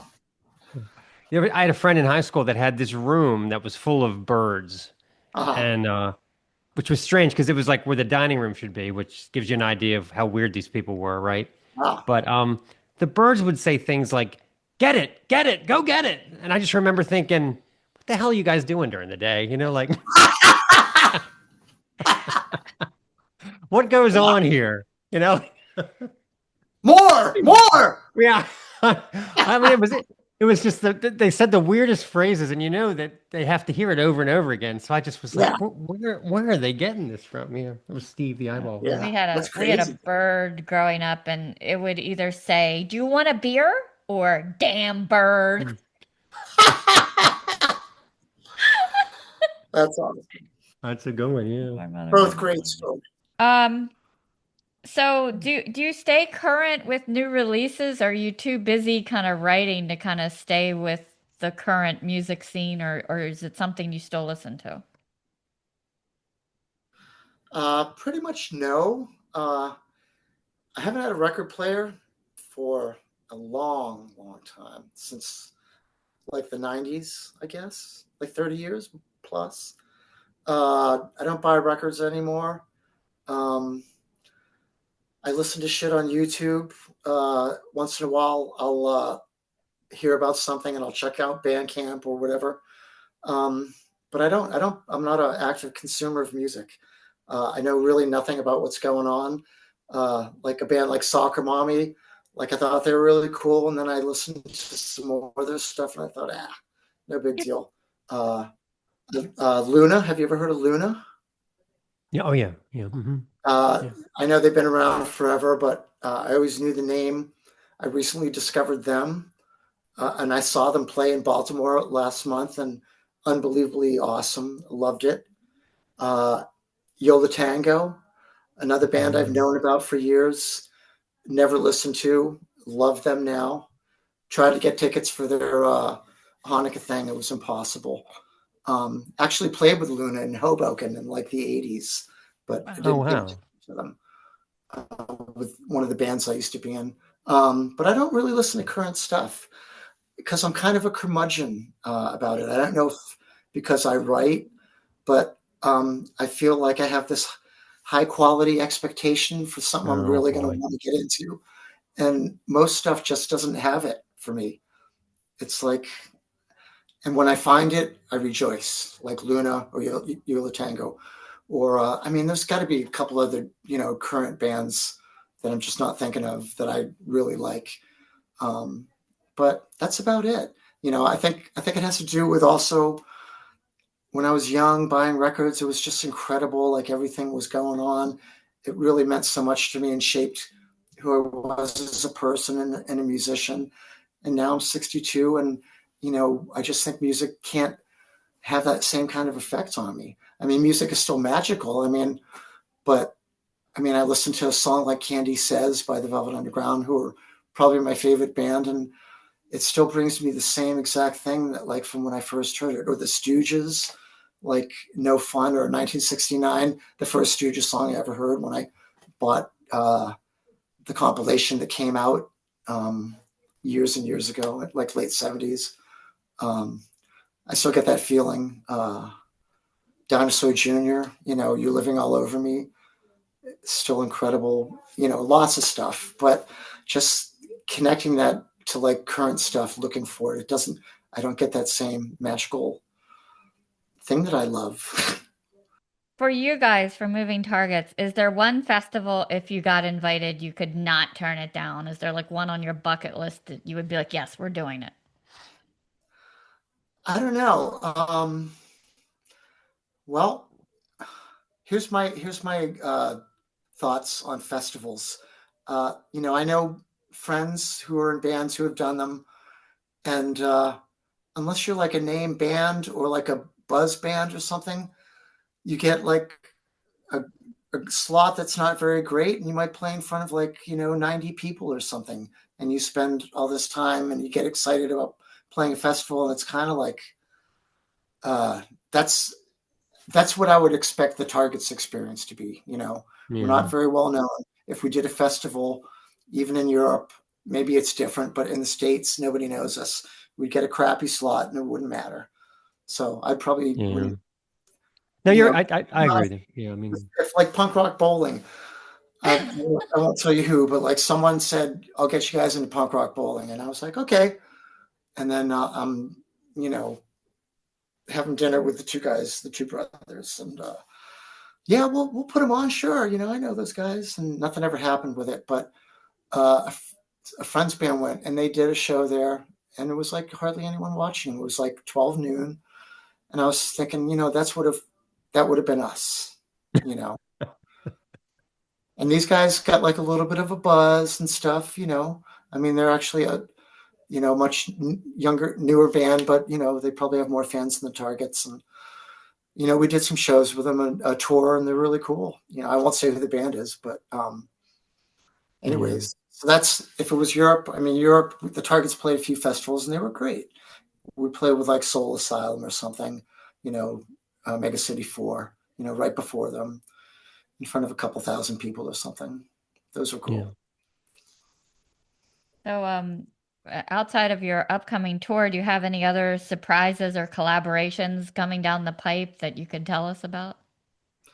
Not really. I mean, we're doing the tour in May. As I probably said, it's like 22 days or something, be a little under a month. We're going to get there and stay a couple days and rehearse at our friend's studio and then do the tour. Our plans are to record with Jay Robbins again next November. At this point, it's we're planning it to be a double album with 20 songs. Okay. Like I did the demos here, like I said, and the guys got them, and they'll figure out what they want to do on them. There's no drums or anything on it, so they can figure out what's going on. And after that, I don't know. I mean, the band's slowing down a little bit. We're not going to play the States anymore.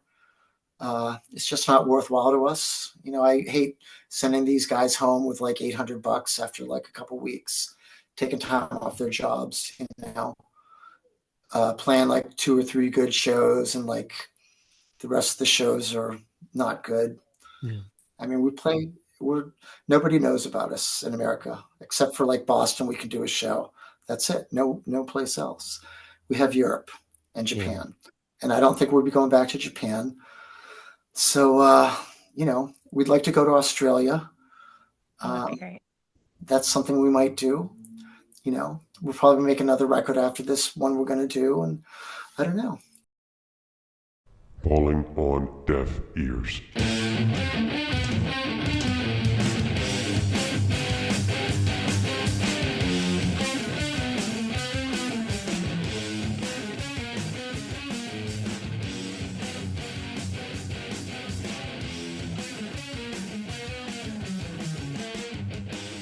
Okay, Deaf Ears 1 is the new album from Stellar Circuit's Phantom Phoenix. So you like it how you like it, right? You like the room comfortable in the summer, right? A little AC, but not to the point where we can see our breath, or the penguins are reaching for sweaters. Now, this would not normally be a workplace phenomenon, but as luck would have it, you work for the Flightless Bird Apparel Corporation. So this is a typical Monday scenario for you. You're not averse to a little gamble here and there, especially if the over-under says Daddy's feeling this one. But we're not blowing the kids' tuition on the Dallas game, even though it's a total lock, but don't get me started. And oh yeah, you're not averse to spending a little more on the high test gas for the F-150, even though the guys at work say you never actually haul anything. I mean, think about it. Like Jack in Fun Trails is towing a submarine home with his Ultima. Give me a break, right? Music-wise, you're not averse to a little prog in your metal. I mean some Tool, Pain of Salvation. But there's got to be some decent vocals in there. I mean, you are a sucker for that angsty, Deftones-style breathiness, but there's no way you're going to admit it. Again, we're not going the full gent or whatever that means. I think it has something to do with Meshuggah, but not sure. If the drummer sounds like he's sending legal precedents out into space via Morse code, it's probably not your cup of tea. Enter Stellar Circuits, a promising young four-piece out of Winston-Salem, North Carolina, that have just dropped their third full-length, Phantom Phoenix, on Nuclear Blast. These 10 songs skip by in a scant 40 minutes. The band, unafraid to dabble in odd time signatures, but never abandoning hooks or angst in favor of Herta double kick patterns. Vocalist Ben Beddick's Maynard adjacent vocal talents proved to be the yin to drummer Tyler Menton's yang for mathematics. The band has a knack for taking the intros and verses to the edge of sanity, only to reel them back into hook-heavy alt-rock territory for home-run choruses. It's a classic case of loose-limbed guitar and chill bump simple vocals leaning up against heavier-than-thou heavy grooves. Very likable stuff. Corridor is a definite pulse raiser, kicking off with an airy, straight melody that Menon and bassist Jesse Olsen quickly complicate in their own distinct way, but you'll hardly notice because Beddick's dreamy vocal coups tie everything together magnificently with the simple direct chorus, "That's not your fortune," from the Phantom, "Let's not force your hand, lay back." Again, that Chino Marino cooling off effect used to keep us from getting all flummoxed by the paradiddles. Let's hear a little This Is Corridor.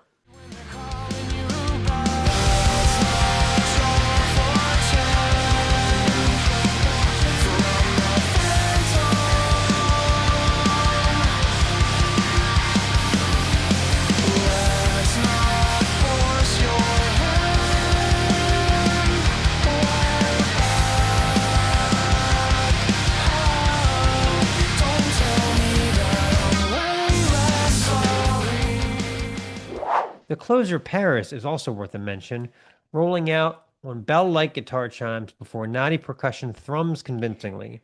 Again, Beddick finding the perfect groove to drop luscious melody that keeps our foot tapping and our attention focused on the hooks that float impossibly on complex polyrhythms, setting up his Lost in Space chorus and even making room for a vapory lead slashes from guitarist Jared Stamey.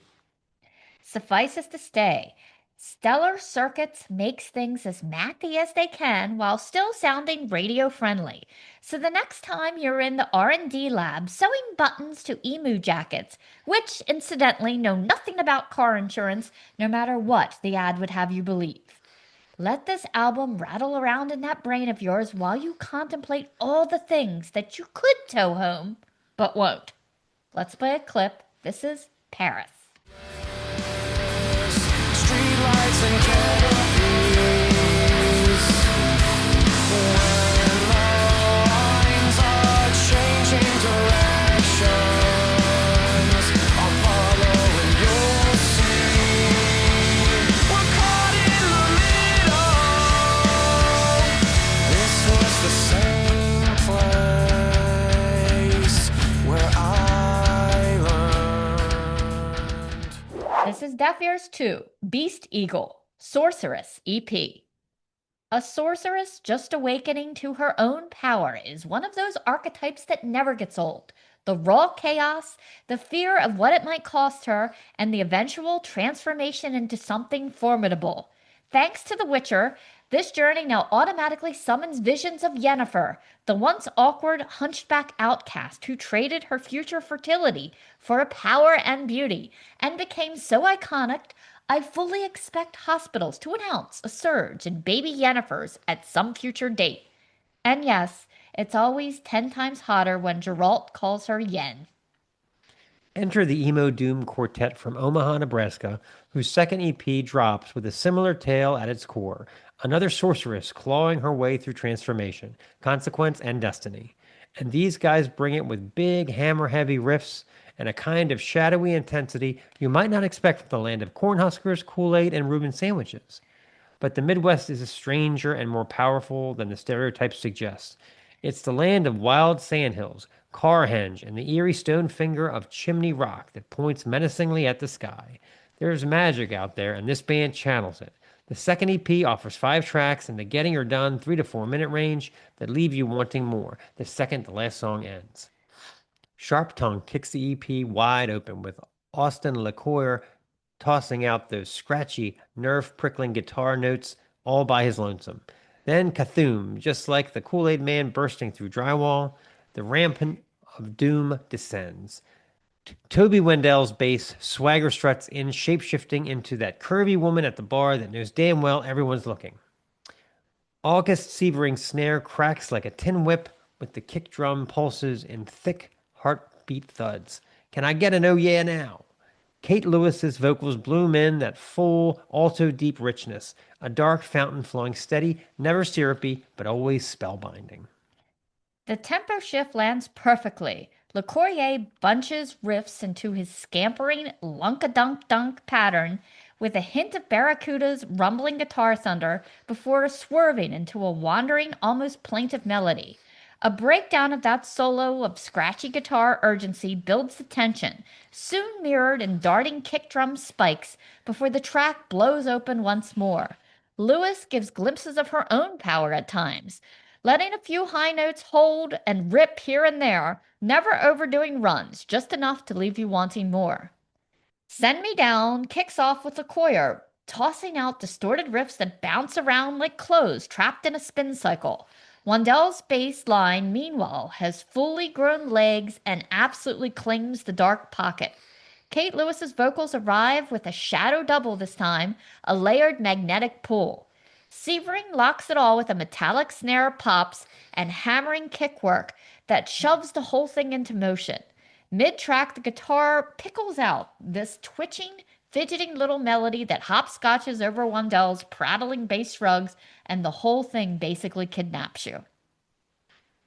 At the end, Lewis layers the vocals tumbling over one another, hitting a few light crescendos before dropping the line, I'll take the beaten and the damned, too broken to understand, send me down, send me down. She leaves us with one last rock and roll yowl as the track shuts down like she's putting the finishing coat on. Let's play a little of Send Me Down. In the company you disown. Who you disown. Send me down the band. The beaten and the damned. Oh, the damned. My favorite is the final track, The Demonstration. LeCourrier scratches and scrapes his way in again, distorted and deliciously abrasive. The rhythm section kicks up a double Dutch rope-thick bass groove, Wendell smacking out that movable rhythm, daring you to jump in, while Severing's drums are a living beat, snare drum inhales and kick drum exhales in perfect smack form. Kate Lewis owns this one. Her performance is confident and commanding, a masterclass in her own tightly controlled chaos. When the drums and riffs slow down with those dramatic hold-your-breath pauses leading into the choruses, you can feel the fuse being lit. An interlude of one note hanging like cigar smoke, followed by the return of the ever-itchy guitar, while Lewis layers on soft coos that bloom into full wails. The guitar line plunks out a haunted, spiky little melody, and Lewis's vocals distort, then snap back clear, like the moon suddenly shining through shredded clouds. And then she goes for the kill shot, a long, vibrato-soaked high note that climbs even higher, eyebrow-raisingly higher, until she's basically channeling her inner Mickey Thomas. Yes, it's some kick-ass dark doom from Nebraska, so pipe down about the college football for a second, forget the tailgates, the Cornhusker chatter, and the red solo cup somebody inevitably forgot to bring. Let the riff speak, let the darkness unfurl, and let this Omaha-born myth punch its way into your headphones like a beast eagle with something to prove. Talons out and wings wide. Let's hear a little of the demonstration. Made the words, but every thread. Now is the time. They've gathered all around, enamored by the sun. Now is the time to meet your fate or free. Now is the time. They've gathered all around, enamored by the sun. Deaf Ears 3 is Nuclear Dudes, Skeletal Blasphemy. Few ever bring up the paradoxical nature of a lifelong rock and roll religion. Endless collecting, endless studying, endless critique. It changes you. Consider for a moment the obsessive poetry aficionado. He's way beyond Angelou and Keats at this point. This guy is freebasing Ella Higginson's triolet, talking to bank tellers in Japanese lantern syllable structure. I'm sorry, sir, did you say you wanted to make a deposit? And demanding rispetto from his grandfather Marco, who just shakes his head and turns the cricket match up louder. Grandpa in slippers, oh so cheap, watching some kind of stupid game. I ask advice, you fall asleep. It seems indeed you have no shame. Despite your indifference, your neglect, you cannot challenge my intellect. And now, with a disgusted glance, I notice again you've soiled your pants. Not that all of us have been forced into a life of obscure Italian poetry from our obsessions, but it does mean for all we have seen and done, we are always looking for something different, something to shake us out of our cheap slippers and wet trousers and say, hey, what is that? Admittedly, upon hearing the moniker Nuclear Dudes, I thought it was some kind of comedy thrash thing with endless mushroom clouds, pizza jokes, and gas mask art. Reading briefly that this was actually the one-man lockdown conceived project of ex-Akimbo bassist John Wineski, I was increasingly nonplussed. Yet somehow the good folks at Earsplit PR convinced me to give it a fair listen, and I've been hooked ever since. It has the same vibe as Project Failing Flesh back in the early 2000s, metal music at its core, but synthesized, shuffled, and presented in a refreshing new way. Featuring percussion from none other than High on Fire and Melvin's drummer Cody Willis, this petite yet adventurous 24-minute album is sure to awaken even the most hardened rock and roll snob from their cricket-induced stupor.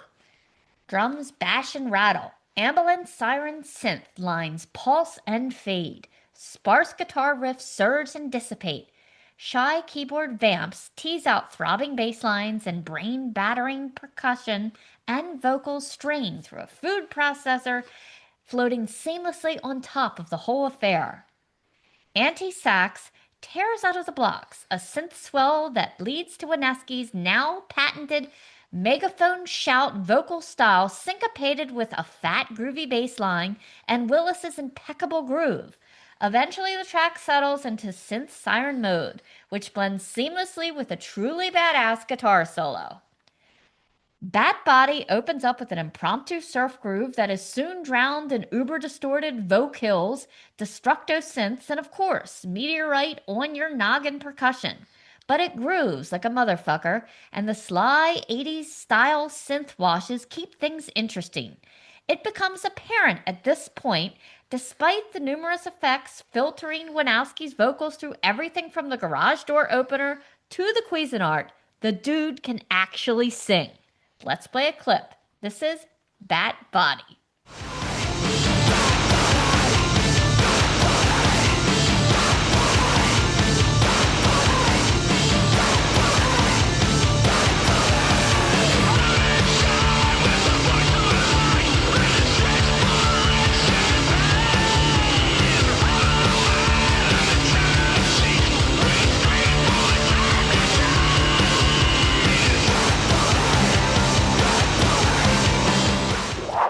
These machines is lo-fi futuristic from the opening keyboard vamp and drum ticks. Weird, vocoder-esque vocal splashes burn through the mix, and Willis once again steals the show sounding like 5 drummers at once, keeping our foot tapping in the trailer park house of horrors. Let Nuclear Dudes serve as proof that some lockdown-inspired projects proved to be worth their salt. In this case, Wisniewski and crew seem to be ready for prime time. The Instagram is showing some show flyers, which leads me to believe he's put together a live band. Not sure how much touring will follow this album, but with its herky-jerky, trash future synth vibes, Voivod-adjacent artwork, and perfect stick work, my advice would be can the cricket game and find one of the few scant blue double vinyl copies of this beast, which is already harder to find than a Malayan pantomime with 6 stanzas, for Christ's sake. Let's play a song. This is These Machines.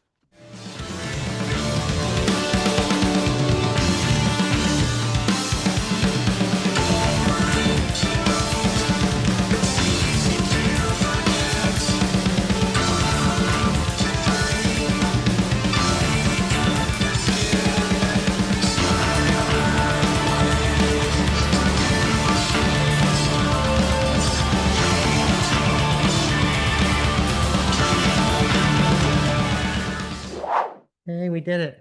Look at that. It's a major award. I won it. There's going to be a whole damn bowling alley in there. Rajali. That's right. It's Italian. Black Friday and Lethological Wharf. Or no, sorry, Black Friday and Lethologica. I got thought of another one. What's in a name? That which we call a pretty red flower that's got thorns, I think. One of those. Yeah. Something like that. Something like that. Yeah. You know, Alice was painting them. This has been the Snaggletooth Rock and Roll Podcast. Special thanks to Kenny from Moving Targets for appearing on the show. Snaggletooth theme courtesy of Jens Kemgren of the Firebombs. Deaf Ears theme by Tim Green of the Fucking Champs. Season 4 artwork courtesy of KC Angel. You can find him on Instagram at KC Angel Art. Deaf Ears bands include Beast Eagle, Stellar Circuits, and Nuclear Dudes. All content 2025, the Snaggletooth Rock and Roll Podcast. This week for Black Friday, a sale 2-for-1 on plunging services. This is the Snaggletooth Rock and Roll Podcast.